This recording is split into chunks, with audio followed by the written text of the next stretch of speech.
Problem of रूपी नाम की ये 2 किताबें जिसके आधार पे आरबीआई की स्थापना हुई। मैं दोबारा बोल दूं क्या? इन्होंने जो किताबें लिखी उसके आधार पे आरबीआई की स्थापना करी गई।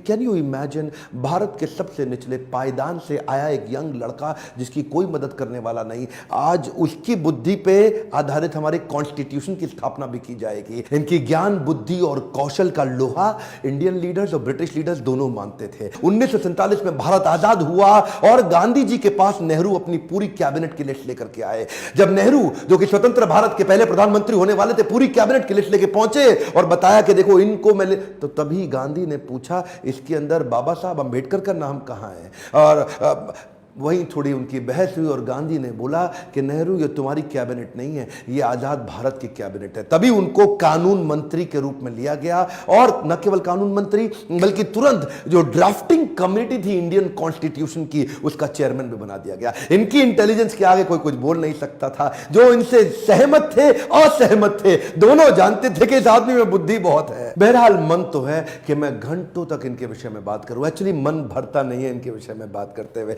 इतने बुद्धिमान व्यक्ति, आगे चल के इन्होंने हिंदू कोड बिल और महिलाओं के लिए बड़े कानूनों के अंदर कई बदलाव लाए। ये वो पॉलिटिकल लीडर नहीं थे जो सत्ता के लिए लड़ते थे, ये लड़ते थे उनके लिए कि देश में कमजोर हिस्से को उठाना देश के हर लीडर की जिम्मेदारी। एक हम टाइम ध्यान दीजिए, चाहे वो महिलाएं हो, चाहे वो जाति धर्म के आधार पे हो, कमजोर हिस्से को आगे बढ़ाना, सपोर्ट करना, तभी देश आगे चलेगा। खुशहाली आएगी तो फायदा सबका होगा। कम ऑन, ध्यान दीजिए, पूरे देश में खुशहाली आएगी तभी फायदा सबका होगा। इनकी भाषा में, इनके भाषण में, इनकी चर्चा में, इनके आचरण में, इनकी किताबों में और ड्राफ्टिंग कमेटी में चेयरमैन होते वक्त कॉन्स्टिट्यूशन को लिखने में सहनशीलता लगातार दिखती रही। अहिंसा परमो धर्म, बौद्ध धर्म को अपनाने लगे।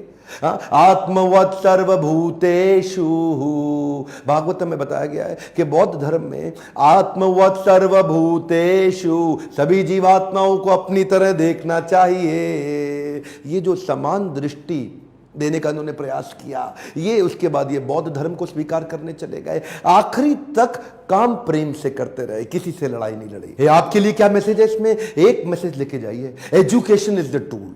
पूरी जिंदगी में सबसे निचले कमजोर तबके को उन्होंने उस एजुकेशन के बल पे तो खड़ा किया। ये लगातार जो पढ़ते रहे लोग इनके सामने चुप, इनकी एजुकेशन के चलते तो हो जाते थे। कोलंबिया यूनिवर्सिटी आगे चल के इनको number 1 scholar in the world की उपाधि से नवाजा गया। देश ने इनको भारत रत्न दिया। एक बात समझ लीजिए, इनके बराबर लीडर पृथ्वी में गिनती की होते हैं, परसेंटेज में नहीं होते। लर्निंग क्या है? Education is the tool. Entertainment के तो बहुत चैनल होंगे यूट्यूब पे, पर मैंने एजुकेशन का चैनल बनाया, कोई एंटरटेनमेंट नहीं है इधर। और देश को भीमराव रामजी अंबेडकर के विषय में एजुकेट करना, उनके संघर्ष के बारे में बताना मेरी आपकी पूरे देश की जिम्मेदारी है। बताइए तो सही, लोगों को कैसे संघर्ष से उठ के खड़े हुए हैं।